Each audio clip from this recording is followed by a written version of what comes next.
Oras natin 4:07 ng madaling araw. Umaga na! Bango na! Narito na ang mga todo-todong pagbabalita. Todo-todong pagseserbisyo publiko. Balita! Balita! Balita! Todong lakas! Mga ulat na masusing kinalap ng mga DWIZ Patrol Reporter, Provincial Correspondent at Metro Patrol Volunteers. Sigurado at nangungusap ng mga balitang sinulat ng mga dekalibreng DWIZ News Writers. Balita! Balita! Balita!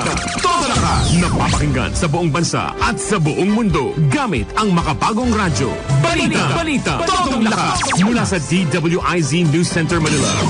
Narito ang mga maghahatid na mga balitang todo lakas. Balita, balita, balita, balita, todong lakas. Magandang umaga Luzon, Visayas at Mindanao. Magandang araw Pilipinas. Ngayon po ay araw ng Lunes, December 5, 2022. Panibagong linggo ang ating pagsasamahan, partner. At kami po ang inyong magiging tagapagbalita hanggang alas 5 ng madaling araw. Sa ngalan po ni Jelly Mendez, ako po, Joanna Luna. At ako naman si Haya Lodivico. Balita, balita, todong lakas. At nakuha na natin ang headline sa balitang Todong Lakas. Balita, balita, todong lakas. Nangunguna sa ating mga balita, may higit 1,000 bagong kaso ng COVID-19 na itala. Bakunahang bayan aarangkada na ngayong araw. 70% ng mga Pilipino kontento sa aksyon ng gobyerno. DepEd may paalala kaugnay sa pagdaraos ng Christmas parties sa mga paaralan. Panibagong rollback sa produktong petrolyo asahan bukas. At presyo ng pulang sibuyas posibleng bumaba sa susunod na linggo. Publiko binalaan sa pagbili ng sibuyas online. Alert status sa Mount Semeru sa Indonesia inilagay sa pinakamataas na antas. At balitang pampalakasan, ilang Pinoy athletes nakasungkit ng medalya sa 2022 Asian Classic Powerlifting Championships. At sa balitang showbiz, Bea Alonso may bagong look. Balita, balita, todong lakas. Muli magandang umaga Pilipinas, alamin na natin ang detalye ng mga balita. Nakapagtala ang Pilipinas ng 1,173 na bagong kaso ng COVID-19 kahapon, kaya't sumampa na sa 4,041,023 ang total caseload. Ito na ang ikaapat na sunod na araw na umabot sa mahigit 1,000 ang bagong kaso ng naturang sakit matapos makapagtala noong Sabado ng 1,234 na bagong infections. Batay pa sa pinakahuling datos ng Department of Health, bumaba ang bilang ng aktibong kaso ng COVID-19 sa 18,256 mula sa 18,430 noong Sabado. Umakyat naman sa 3,958,042 ang total recoveries habang sumampa na sa 64,725 ang death toll. Nakapagtala ng pinakamaraming kaso ng COVID-19 sa nakalipas na 2 linggo ang National Capital Region na may 4,824, sinundan ng Calabarzon 2,009 at Central Luzon 1,025 cases. Samantala, patuloy na pinag-iingat ng Octa Research Group ang publiko sa gitna ng pagtaas ng hawaan ng COVID-19 sa National Capital Region. Ayon kay Octa Research Fellow Dr. Butch Ong, may higit 400 kaso kada araw ang naitatala sa rehiyon mula November 25 hanggang December 1, kumpara sa may higit 200 daily COVID-19 cases sa nakalipas na linggo. Sinabi pa ni Ong na nakapagtala ang Metro Manila ng 1.11 na reproduction number na nangangahulugang aktibo pa rin ang transmisyon ng sakit sa komunidad. Kaugnay nito, patuloy na hinimok ni Ong ang mga mamamayan na magsuot ng face mask, partikular sa matataong lugar. Samantala, inihayag ni infectious diseases expert Dr. Ron Quinsolante na kabilang sa mga dahilan kung bakit hindi pa inaalis ang state of public health emergency sa bansa ay bunsod ng COVID-19 variants of concern. Sinabi ni Solante na very stable na ang COVID-19 infections at hindi na rin napupuno ang mga ospital ng mga bagong kaso ng virus. Matatanda ang idineklara ni dating Pangulong Rodrigo Duterte ang State of Public Health Emergency sa bansa noong March 2020. Sa ilalim ng Proclamation 922, mananatili ang pag-iral ng State of Public Health Emergency hanggat hindi ito inaalis o binabawi ng punong ehekutibo. Sa kasalukuyan ay nakapailalim pa rin ang bansa sa state of calamity. Makaraang palawigin ito ni Pangulong Ferdinand Bongbong Marcos Jr. hanggang December 31, 2022. Kaugnay ng balita, tinatayang nasa 70% ng populasyon ng mundo ang may immunity sa SARS-CoV-2 o ang virus na nagdudulot ng COVID-19. Ayon kay World Health Organization Director General Tedros Ghebreyesus, ito'y dahil sa mga isinasagawang bakunahan laban sa naturang sakit. Sa kabila nito, sinabi ni Ghebreyesus na hindi pa masasabing tapos na ang emergency phase ng pandemya, ngunit malapit na anya itong makamit. Ibinabala naman ito na posible pa ring may sumulpot na mga bagong variant na maaaring pumalit sa Omicron. Sa ngayon anya ay laganap ang mahigit 500 highly transmissible Omicron sublineage na may madaling makahawa kahit na hindi naman gaanong malala ang epekto kumpara sa mga naunang variant ng COVID-19. Hinimok naman ng WHO ang mga lider ng bawat bansa na pagtuunang pansin ang pagbabakuna sa mga individual na may mahigit 60 taong gulang at mga may karamdaman. Samantala, sisimulan na ngayong araw ang pagdaraos ng Bakunahang Bayan Vaccination Drive ng Department of Health. Ayon kay DOH Officer in Charge Maria Rosario Vergere, magbabahay-bahay sila upang mabakunahan ang mga senior citizen, may comorbidities, mga hindi pa bakunado at mga kabataang edad 5 hanggang 11. Bukod dito, mayroon ding ilalagay na vaccination sites sa palengke, malls, paaralan, simbahan at iba pang pampublikong lugar. Kaugnay nito, hinimok ni Vergere ang publiko na magpabakuna at magpa-booster shot laban sa COVID-19. Iginiit pa ng kalihim ni Vergere na kabilang ang pagpapabakuna sa mga paraan upang maprotektahan ang sarili laban sa COVID-19. Ang Bakunahang Bayan ay tatagal hanggang sa Disyembre 7. Kaugnay pa rin ang balitang yan, bubuksan ng Caloocan Local Government ang lahat ng health centers at vaccination sites para sa gustong magpabakuna at magpa-booster shot laban sa COVID-19. Ito ay bilang hakbang sa pagkakaisa sa Bakunahang Bayan 2022. Nakatakda itong isagawa bukas, December 5 hanggang 7, mula alas 8 ng umaga hanggang alas 4 ng hapon. Nag-abiso naman ang LGU sa mga kabataan na samantalahin na ang pagkakataon upang maproteksyonan laban sa banta ng umiiral na COVID-19. Balita, totong lakas. Samantala, ibabahagi ng Department of Health o DOH sa Commission on Audit ang mga COVID-19 vaccine deal documents bilang bahagi ng Non-Disclosure Agreements o NDA sa mga supplier. Ayon kay Health Officer in Charge Maria Rosario Vergere, ang mga NDA ay kabilangan sa mga exemption na naghahayag na maaari itong ibahagi kung hihingi ng batas dahil sa proseso ng auditing at investigasyon. Taliwas ito sa inihayag ni COA Chairman Gamaliel Cordoba, batay sa hiling ni dating Health Secretary Francisco Duque sa state auditors ng DOH na hindi dapat ibigay ang mga dokumento dahil sa NDA. Samantala, inihayag ng kagawaran na nagpadala na sila ng liham sa COA noong Setyembre para magsagawa ng special audit. Tiniyak naman ni Vergere na makikipagtulungan sila sa COA upang matiyak na hindi malalabag ang NDA ng mga supplier. Sa oras na 4:16 na magandang umaga, magbabalik ang balitang Todong Lakas. Balita, totong lakas. Balita, totong lakas. Sa oras na 4:18 ng madaling araw, nagbabalik po ang BTL dito pa rin sa impilang may todong lakas, DWIZ 882. At kami pa rin po ang inyong tagapagbalita. Ako po, Joanna Luna. At ako naman si Haya Ludivico. Balita, totong lakas. Sa iba pa nating mga balita, muling magpapatupad ng rollback sa presyo ng produktong petrolyo ang mga kumpanya ng langis sa Martes. Batay sa pagtaya, posibleng maglaro sa 1 peso 90 centavos hanggang 2 pesos 10 centavos ang tapyas presyo sa kada litro ng gasolina, 1 peso 70 centavos hanggang 2 pesos naman sa kada litro ng diesel, habang 1 peso 30 centavos hanggang 1 peso 60 centavos naman sa kada litro ng kerosene. Kabilang sa mga dahilan ng panibagong rollback sa produktong petrolyo, ang pagluluwag ng China sa COVID-19 restrictions at ang paglalagay ng price cap sa krudo mula Russia. Sa iba pang detalye ng balita, 70% ng mga Filipino o Pinoy ang kontento sa pagtugon ng kasalukuyang administrasyon sa edukasyon, disaster response at kalusugan. Batay ito sa tugon ng nasa survey o masa survey na isinagawa ng Octa Research Group sa 102,200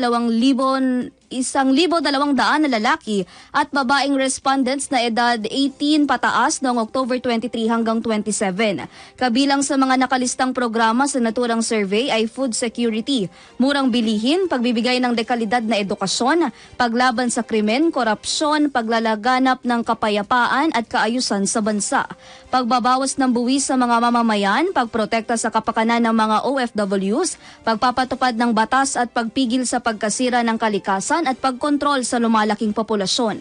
Ayon sa Octa, 70% ng respondents ang kontento sa programang ito, lalo ang pagbibigay ng maayos na edukasyon sa elementary at high school na umani ng 75% satisfactory votes. Sinundan ito ng pagtugon ng pamahalaan sa mga kalamidad, may 75%, probisyon ng tertiary technical at vocational education na may 74% at maayos at murang healthcare, 73% satisfactory votes. Gayunman, nakatanggap ng low rating o mababa sa 50% ang ilang programa gaya ng pagkontrol sa inflation na may 33%, paglikha ng mga trabaho 22%, pagpapababa sa antas ng kahirapan 25% at pagkontrol sa presyo ng mga bilihin sa 36%. Balita, Tomong Lakas. Sa iba pa nating mga balita, pinaalalahanan ng Department of Education ang mga paaralan na bawal ang pwersahang ambagan sa gitna ng inaasahang kaliwat ka ng Christmas party. Kasunod ito ng pagpapahintulot ng DepEd sa pagdaraos ng mga Christmas party sa mga eskwelahan matapos ang 2 taon. Ayon kay Vice President at Education Secretary Sara Duterte, dapat ay maging simple pero makabuluhan ang pagdiriwang ng Pasko sa mga pampublikong paaralan maging sa mga opisina ng DepEd. Ito'y dahil na rin sa hirap ng buhay at ekonomiya ng bansa bunsod ng mahal na mga bilihin. Batay sa kautusan ng kagawaran, dapat ay voluntaryo at hindi puwersahan ang magiging ambaga ng mga magulang, estudyante o empleyado ng DepEd. Pinayuhan naman ng DepEd ang mga school official na gamitin na lamang ang mga lumang Christmas decorations at hindi nila sinasang-ayunan ang pagbili ng mga bagong dekorasyon sa mga paaralan. Samantala, mas nais ng nakararaming Pilipino na makatanggap ng cash bilang regalo ngayong Christmas season. Base ito sa isinagawang Veritas Truth Survey o VTS sa 1,200 respondents noong November 1 hanggang 30. Lumabas sa survey na 38% ng mga Pinoy ay gustong makatanggap ng gift cash, 32% ang gusto ng gift in kind, 22% ang nagsabing cash o kind na regalo habang 8% ang undecided. Ayon kay VTS Head Brother Clifford Sorita, 39% ng babaeng respondents ang nais makatanggap ng cash habang 37% ay lalaki. Sa mga edad 13 hanggang 20, 58% ang gusto ng gift in kind, 17% ang gift in cash, 17% ang pwedeng cash o in kind, habang 8% ang undecided. Sa mga edad 21 hanggang 39, 53% ang gusto ng cash, 25% ang gift in kind, 15% ang pwedeng cash o in kind at 7% ang undecided. Samantala sa mga edad 40 hanggang 60, 35% ang nais ng cash, 27% ang cash o in kind, habang 3% ang undecided. Sa elderly respondents na 61 anyos pataas, 34% ang gusto ng cash, 31% ang gift in kind, 23% ang nais ng kahit cash o in kind at 12% ang undecided. Sa iba pa nating mga balita, mahigit 2 milyong pisong halaga ng smuggled na puting sibuyas ang nasabat ng Bureau of Customs o BOC sa DNR building sa Tondo, Maynila. Tinungo ng BOC ang warehouse sa Santo Cristo Street Divisoria kasama ang mga tauhan ng Manila Police District, dala ang letter of authority na pirmado ni Customs Commissioner Yogi Filemon Ruiz. Gayunman, hindi nakaharap ng customs ang may-ari ng building pati ang administrator, kaya't 2 barangay kagawad na lang ang tumanggap ng letter of authority. Walang kaukulang permit ang nasabat na mahigit 1,000 sako ng sibuyas. Inaalam na ng mga otoridad kung saan nagmula ang mga smuggled onion o kung sino ang may-ari nito. Kaugnay ng balita, posibleng sa susunod pa na linggo bumaba ang presyo ng pulang sibuyas. Ito ayon kay Department of Agriculture, Assistant Secretary Christine Evangelista ay dahil panahon na ng anihan ngayong buwan. Tinatayang 13,000 metrikong tonelada ang kasalukuyang supply ng red onion sa bansa, habang 5,000 metrikong tonelada ang inaasahang aanihin. Pinag-aaralan naman ng DA kung mag-aangkat pa ng karagdagang supply. Gayunman, nilinaw ng kagawaran na hindi nila ito isasabay sa harvest season. Pinag-iingat naman ng Department of Agriculture ang publiko sa pagbili ng sibuyas sa mga online platform. Ito ang babala ni DA Deputy Spokesman Rex Estoperez matapos ang pagkakasabat ng tone-toneladang smuggled na sibuyas sa magkakahiwalay na operasyon ng DA at Bureau of Customs kamakailan. Ayon kay Estoperez, malaki ang posibilidad na smuggled ang mabibili, halimbawa ng puting sibuyas online lalo't hindi pa nag-i-issue ang ahensya ng import permits bilang solusyon sa supply shortage. Ibinebenta online ang white onions ng 1,650 pesos kada 9 kilogram na sako o 180 per kilo pero hindi pa malinaw kung saan nagmula ang nasabing produkto. Hindi anya dumaan sa pagsusuri ng DA ang smuggled products gaya ng sibuyas na maaring hindi pwedeng ikonsumo ng tao. Samantala, dapat magdagdag ang gobyerno ng cold storage bilang isa sa mga solusyon sa supply shortage at upang mapanatiling abot kaya ang presyo ng agricultural products. Ayon kay dating Agriculture Secretary at Federation of Free Farmers, Chairman Leonardo Montemayor, malaking tulong sa mga magsasaka ang mas maraming cold storage. Kung hindi anya paborable sa mga magsasaka ang presyo ng kanilang mga produkto tulad ng sibuyas, maaari nilang ilagak ang mga ito sa mga nasabing pasilidad habang hinihintay gumanda ang presyo. Bukod dito, iminungkahi rin ni Montemayor na pautangin ng gobyerno ang mga farmer habang nakatenga sa mga storage ang kanilang produkto. Kung gusto sana natin na magkaroon ng mas kakayahan ng ating farmers na at saka yung presyo maging abot kaya, we have to build more cold storage facilities. Diba? Para yung partner natin, matulungan sila na huwag ibenta agad, ilagay muna sa cold storage and then wait for a better price. Ngayon, habang naghihintay, paano yung pangailangan ng farmers natin sa pondo para sa kanilang mga immediate requirements. So, dapat may credit component yan, pautang sa mga farmers natin habang hinintay po nila yung magandang presyo. So, si dating Agriculture Secretary at FFF Chairman Leonardo Montemayor sa panayam ng DWIZ. Balita, Tobong Lakas. Nakatakda namang i-dispose ng DA Bureau of Plant Industry o BPI ang mga dilaw na sibuyas na nakumpiska kamakailan. Ayon kay BPI Officer in Charge for Information and Computer Section Jose Diego Rojas, maaring pira-pirasuhin o ibaon ang mga nasabat na sibuyas. Wala anyang phytosanitary permit ang mga nasabing produkto at maaaring peligroso sa kalusugan kaya't nagpasya silang i-dispose ang mga ito sa halip na ibenta o ipamahagi. Kumuha na rin ang BPI ng samples mula sa smuggled onions upang sumailalim sa safety test at mabatid kung mayroong contaminants. Biyernes ng gabi nang nakumpiska ng BPI, Department of Agriculture, Bureau of Customs, Philippine National Police at Philippine Coast Guard ang nasa 1,000 bag ng dilaw na sibuyas sa Tondo, Maynila. Tinaya sa 1.7 milyong piso ang halaga ng mga naturang smuggled products. Kaugnay ng balitang yan, nakatakdang ibenta sa Kadiwa stalls ang mga smuggled na puting sibuyas na nasabat ng BOC o Bureau of Customs at Department of Agriculture kamakailan. Ayon kay DA Deputy Spokesperson Rex Estoperez, isa sa ilalim muna ang mga sibuyas sa phytosanitary inspection. Ito'y upang matiyak na ligtas ang mga ito bago ibenta sa Kadiwa Center. Nakumpiska ng mga otoridad ang halos 4 na milyong pisong halaga ng mga puting sibuyas kamakailan sa magkakaiwalay na operasyon sa Maynila. Nananatiling sapat ang supply ng baboy ngayong holiday season. Ayon kay DA Deputy Spokesperson Rex Estoperez, mas gusto ng mga consumer na bumili ng mga sariwang karne, ngunit ang mga nagbebenta ng frozen meat ang nag-aalangan na ilabas ang kanilang mga supply ng maramihan. Una nang inihayag ng Samahang Industriya ng Agrikultura o SINAG na sapat ang pork supply ngayong holiday season kahit tumaas ang presyo sa ilang pamilihan sa Metro Manila. Aabot na sa 155 pesos hanggang 175 pesos ang kada kilo ng farm gate price ng baboy, pero umaabot sa 300 pesos kada kilo ang retail price nito sa palengke. Samantala, ipagpapatuloy ng Senado ang investigasyon sa ban ng Bureau of Fisheries and Aquatic Resources, BIFAR, sa iligal na pagbebenta ng ilang imported na isda tulad ng pampano at pink salmon sa mga palengke.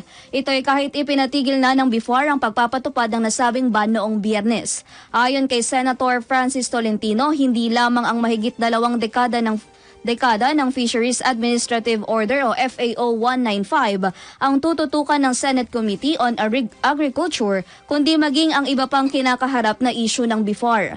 Nakagugulat-an niya ang biglaang pagpapatupad ng FAO 195 ngayong holiday season, maging ang pagiging limitado nito sa canning at processing. Binigyan diin ni Tolentino na karapatan ng bawat isa na kumain ng pampano at salmon, kaya't may tuturing na diskriminasyon ng nasabing kautusan. Samantala, naniniwala naman ang senador na kahit nag-issue ng moratorium laban sa implementasyon ng FAO 195, panahon na upang baguhin at rebisahin ito ng BIFAR. Sa oras na 4:30 ng madaling araw, magbabalik po kami ni Joanna Luna. Balita, Torong Lakas. Sa oras na 4:37 ng madaling araw, kayo ay nakatutok pa rin dito sa BTL, dito sa Impilang May Todong Lakas, DWIZ 882. At kami pa rin ang inyong tagapagbalita. Ako po, Joanna Luna. At ako naman si Haya Ludovico. Balita, Torong Lakas. At syempre, partners, saan pa nga ba tayo maaaring bisitahin ng ating mga viewers at listeners? Ayan, huwag niyo po kaming kakalimutang bisitahin sa aming website na www.dwiz882am.com at sa aming Facebook page at YouTube account na DWIZ882. At napapanood din po kami via test broadcast sa Digital Free TV channel IZTV at available rin po kami sa digital TV devices at TV receivers. Iscan lamang po ang inyong digital TVs at digital channel boxes upang mapanood ang IZTV. At sabayan din po tayong napakikinggan sa lahat ng Aliw Broadcasting Corporation provincial radio stations nationwide sa Cebu, Davao, Iloilo, Dagupan, Cagayan de Oro, General Santos, Naga, Legazpi, Palawan at Tacloban. At sa oras na 4:38 ng umaga, labas muna tayo ng himpilan. DWIZ Patrol Report. Tanggap tayo ng ulat mula kay Patrol 11, Tina Nolasco. Nagpaabot ng pasalamat si Westcom Commander Vice Admiral Alberto Carlos sa lahat ng mga sundalo, kaukulang ahensya ng gobyerno at mga residente ng Palawan sa matagumpay na pagsisikap nito na matamo ang isang ligtas at communist terrorist-free na Palawan. Kasunod ito ng pagdedeklara ng Joint Palawan Provincial Task Force Ending the Local Communist Armed Conflict o ELCAC at Provincial Peace and Order Council sa buong lalawigan bilang insurgency-free nitong Biyernes. Ayon kay Carlos, resulta ito ng walang humpay na focus military operations kasabay ng community support programs at kolaborasyon ng mga ahensya ng gobyerno na magdudulot naman upang makapamuhay ng tahimik at umangat ang Palawan bilang kilalang tourist spot sa bansa. Ito si Patrol 11. Tina Nolasco nag-uulat para sa Impilang May Todong Lakas, DWIZ. Balita, Torong Lakas. Maraming salamat, Patrol 11, Tina Nolasco. Samantala, sa oras na 4:39 ng magandang umaga, tanggap tayo ng pag-uulat mula sa labas ng himpilan. Metro Patrol Reports. Mula sa Nabotas, may ulat ihatid si Tita Beth Samson. Tita Beth, magandang umaga. Good morning, Joanna and Haya. dead on the spot ang isang rider habang critical naman sa paggamutan ang kanyang angkas matapos ma-hit and run ng isang trailer truck sa Navotas City kahapon ng madaling araw. Pinawi ng buhay sa pinsala sa ulo at katawan ang biktimang si Christopher Endraca, 22 anyos, Ridge Slingman ng TBS-CY Container Yard at residente ng R10 Sitio Puting Bato, North Bay Boulevard South. Inobserbahan naman sa Tondo Medical Center sa tinamang pinsala rin sa ulo at katawan si Aldrin Dilao, 29 anyos, welder at residente ng Block 42, Lot 26, Purok 2, Bitungol, Norsagaray, Bulacan. Ayon kay Navotas Police Chief Police Colonel Dexter Olaging, binabagtas ng mga biktima sakay ng isang motorsiklo ang kahabaan ng northbound ng North Bay Boulevard, Barangay NBBS proper, alas 2:20 ng madaling araw. Pagsapit sa intersection ng C3 Road, Barangay NBBS proper, nahagip ang mga biktima ng bahagi ng trailer truck at tumatawid sa nasabing lugar. Hindi ito hinintuan ng driver ng trailer truck at iniwanan lamang ang mga biktima habang isinugod naman sa nasabing paggamutan si Dilao. Patuloy naman ang isinasagawang backtracking ng pulisya sa mga CCTV footages para sa posibleng pagkakakilala ng driver at plate number ng trailer truck na kulay asul ang tractor head na may chassis at karga na pulang container. Metro Patrol Beth Samson nag-uulat para sa himpilang metodong lakas, DWIC. Balita, Todong Lakas. Maraming salamat, Metro Patrol Mama Beth Samson. Samantala, dumako naman tayo sa Bulacan. May balita mula dyan si Metro Patrol Louie Angeles. Louie, magandang umaga. Yes, magandang umaga sa inyong dalawa. At 26 na araw bago sumapit ang pagsalubong ng bagong taon, walang mga negosyante ng paputok o pailaw ang makapagbigay ng price list ng mga produkto ng naturang mga produkto dahil sa walang kasiguruhan na mananatili itong mura o mahal dahil na rin sa mataas na sangkap na chemical na ginagamit sa kanilang mga produkto. Ang kwitis ay nasa halaga ngayon na 8 piso hanggang 10 piso at 12 pesos. Ito'y depende sa mga supplier. Ang 16 shots na aerial fireworks ay nasa halagang 2,000 hanggang 2,200 pesos. Kaya patuloy naman ngayon ay unti-unti namang dumadagsa ang mga mamimili dito sa bahagi ng Governor Halili Avenue sa Barangay Turo, Bukawi, Bulacan. Ito ang capital city ng Fireworks City dito sa lalawigan ng Bulacan dahil nga dito ginagawa ang mga paputok sa naturang lalawigan. Yan ang update mula dito sa lalawigan Bulacan. Ito si Metro Patrol, Louie Angeles nagulat sa impilang metodong lakas, DWIC. Balita, Todong Lakas. Mula Bulacan, tagap tayo ng pag-uulat kay Tate Ray. Nandyan siya sa Cainta Market. Tate Ray, magandang umaga. Okay, advance Merry Christmas. Sili and Aya, Cainta Public Market. May mababa, may mataas pa rin. So, sa presyo ng manok ay 200 na, no? 200 na ang kada kilo ng sambong manok. So, sa baka, 380, 320 naman ang buto-buto. While sa baboy, mababa nga ito, 90, no? Hanggang 270 ang buto-buto. Sa laman dagat tayo, tulingan, 200, tambako, 260, no? Gayun din na ang GG, 260 ang kada kilo. Ilang bangus naman, 240, 160 naman ang tilapia. Dalagang buke, 280, tawilis, 120. Ang maya-maya, mahal ngayon, 500 na kada kilo. 340 naman ang alumahan, ang limasag na malaki, 450, ano?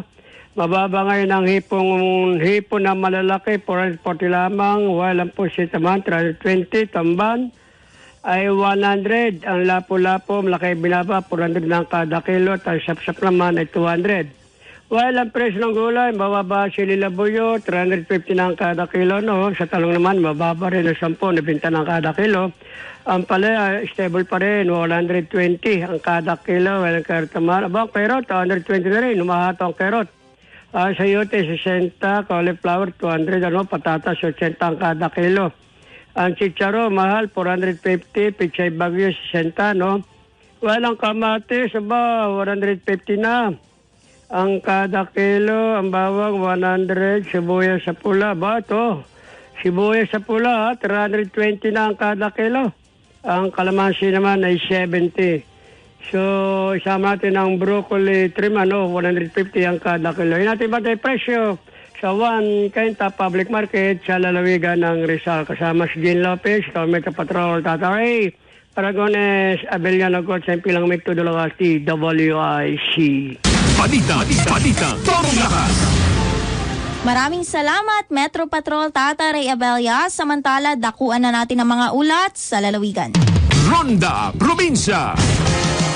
Tanggap tayo ng ulat mula sa lalawigan ng Bicol mula kay Melvin Machado. Melvin, good morning. Good morning. Abala ang lahat ngayon sa pagtanggap ng mga bonus at pag-isip kung ano ang magandang pangregalo ngayong Pasko at Bagong Taon.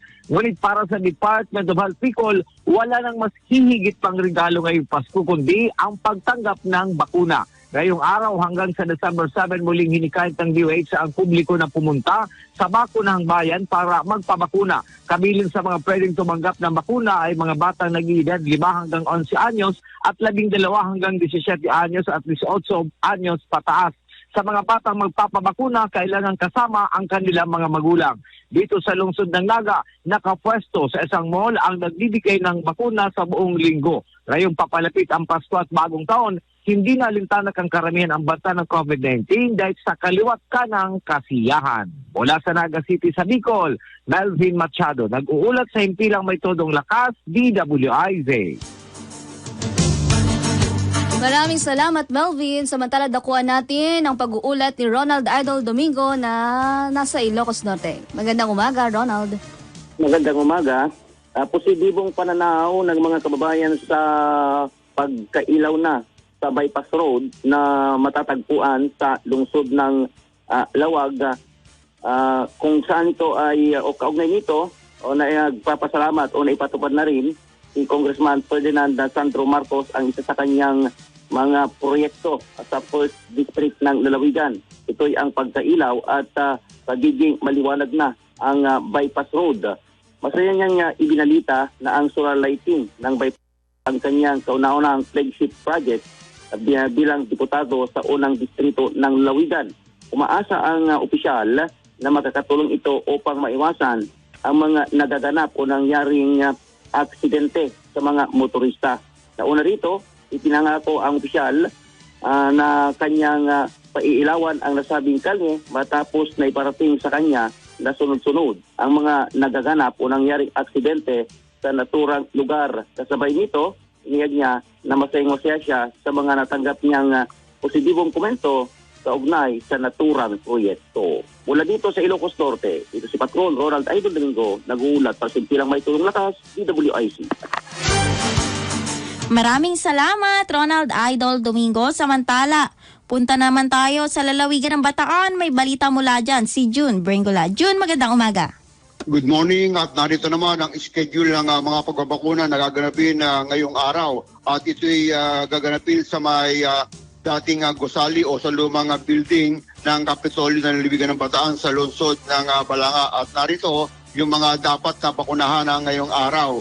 Ang lahat ng mga maedad na 18 pataas na nagdais tumanggap ng kanilang first dose, sa mga nasa 12 hanggang 17 taong gulang na walang comorbidity na nagnais makatanggap ng kanilang first dose, sa mga nasa 5 hanggang 11 taong gulang na walang comorbidity na nagnais makatanggap ng kanilang first dose, sa mga tatanggap ng second dose ng Sinovac na unang nabakunahan noong November 7 o mas maaga pa, sa mga tatanggap ng second dose ng Pfizer na unang nabakunahan noong November 14 o mas maaga pa, sa mga nasa 5 hanggang 11 taong gulang na walang comorbidity na tatanggap ng kanilang second dose na unang nabakunahan noong November 14 o mas maaga pa, sa mga kabilang sa priority group sa A1, A5 na tatanggap ng kanilang first vaccine booster, sa mga nasa 12 hanggang 17 taong gulang na walang comorbidity na tatanggap ng kanilang first vaccine booster, sa mga kabilang sa immunocompromised individual na tanggap ng kanilang second vaccine booster pagkatapos ng 3 buwang interval, at sa mga healthcare workers at senior citizen na tatanggap ng kanilang second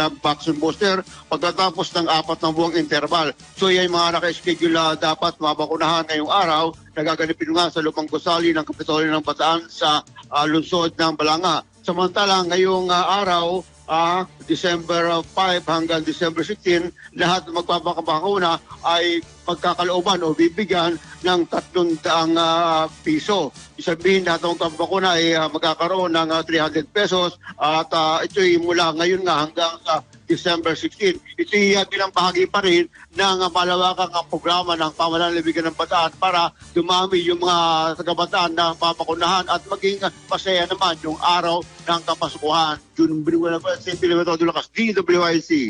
Balita, Torong Lakas. Maraming salamat, June. Samantala sa iba pang detalye ng balita, kapos pa rin ang kinikita ng mga manggagawang Pilipino para buhayin ang isang pamilya. Ito ay kahit pa itinaas na ang arawang sahod ng mga obrero sa halos lahat ng rehiyon sa bansa. Ayon sa Ibon Foundation, naabot sa 1,133 pesos ang family living wage, pero 570 pesos lamang ang arawang sahod sa National Capital Region. Sa Bangsamoro Autonomous Region in Muslim Mindanao o BARM, ang pinakamababang minimum wage na 341 pesos lamang kumpara sa family living wage na higit 1,900 pesos. Magugunit ang itinaas ng Regional Wage Board ng DOLE ang arawang sahod sa halos lahat ng rehiyon ngayong taon at ang NCR ang may pinakamataas na minimum wage.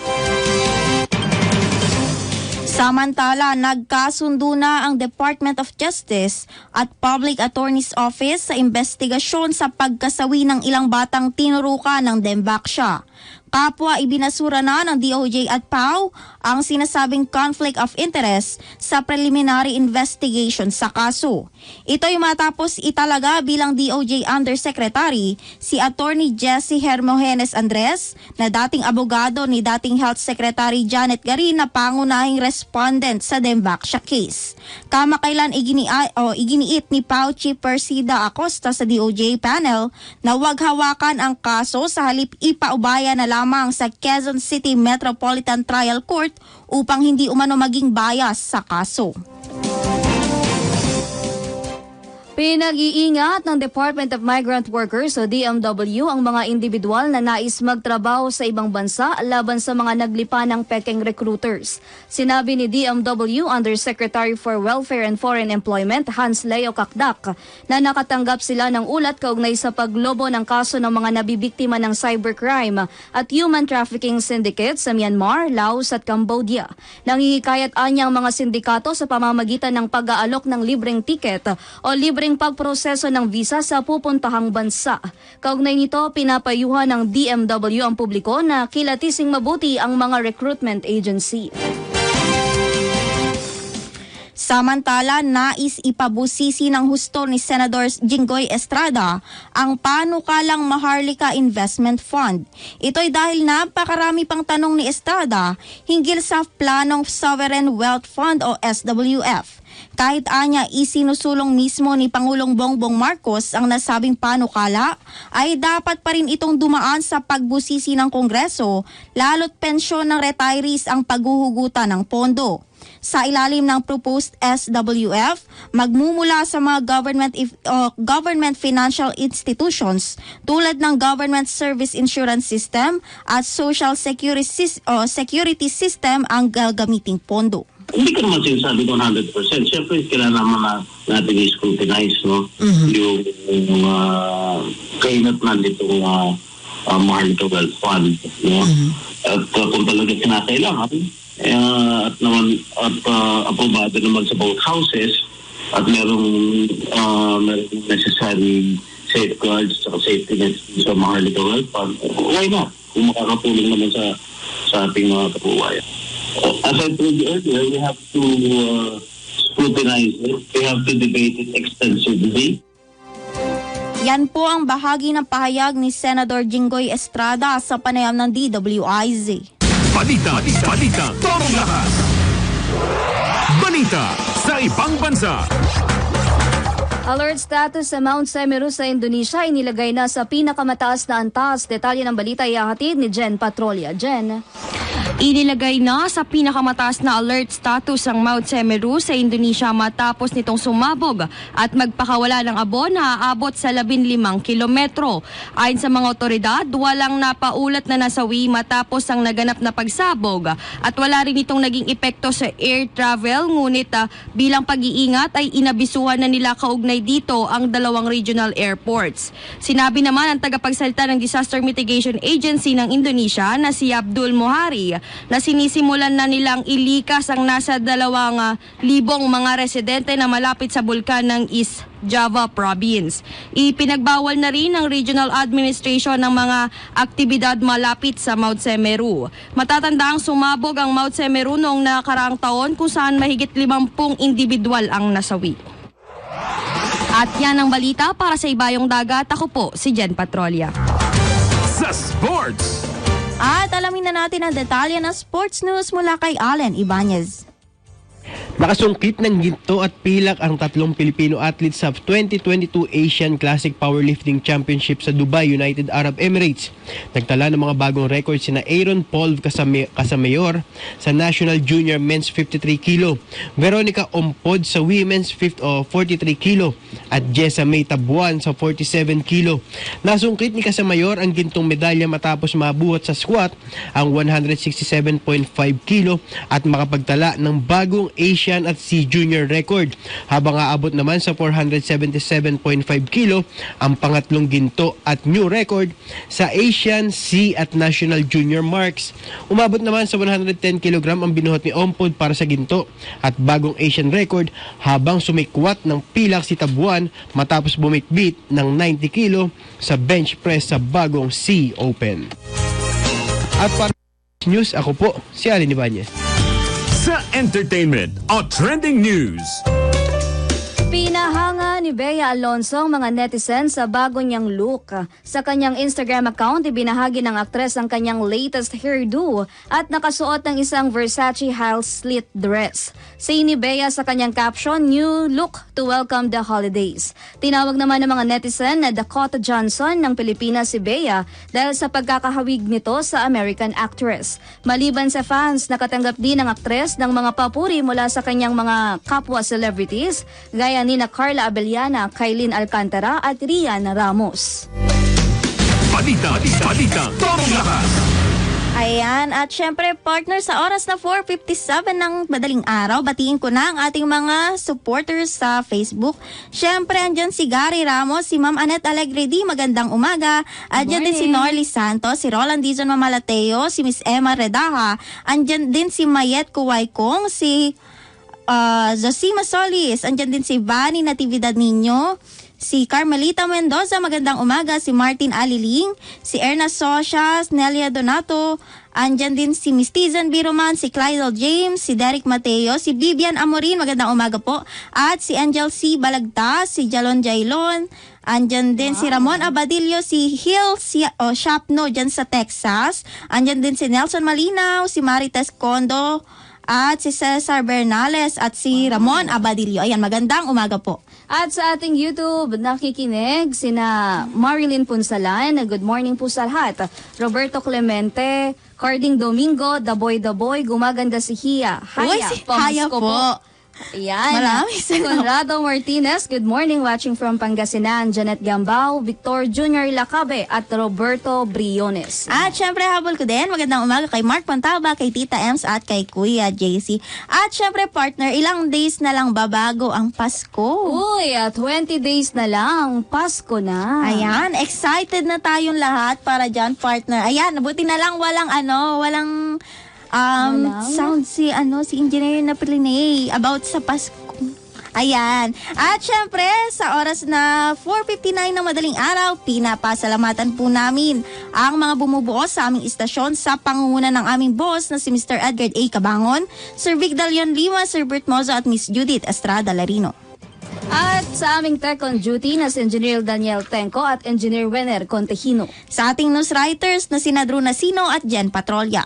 At sa ating social media writer na si Allen Ibanez. At ating communication assistant na si Yasmin Pantalyon at pilotong si Mang Basil Nabua. At sumayin niyo po ang mas todong lakas na pagbabalita na inyong napakinggan sa buong bansa at sa buong mundo. Ako po si Joanna Luna. At muli ako naman po si Haya Ludovico. Samahan niyo po kami ulit bukas sa Balitang Sigurado. Tapat na serbisyo. Sa komentaryo, numero 1, abangan ang susunod na programa na Ratsyada sa Umaga kasama si Kuyang Drew Nasino. Magandang umaga at maraming salamat po. Balita, balita, todong lakas.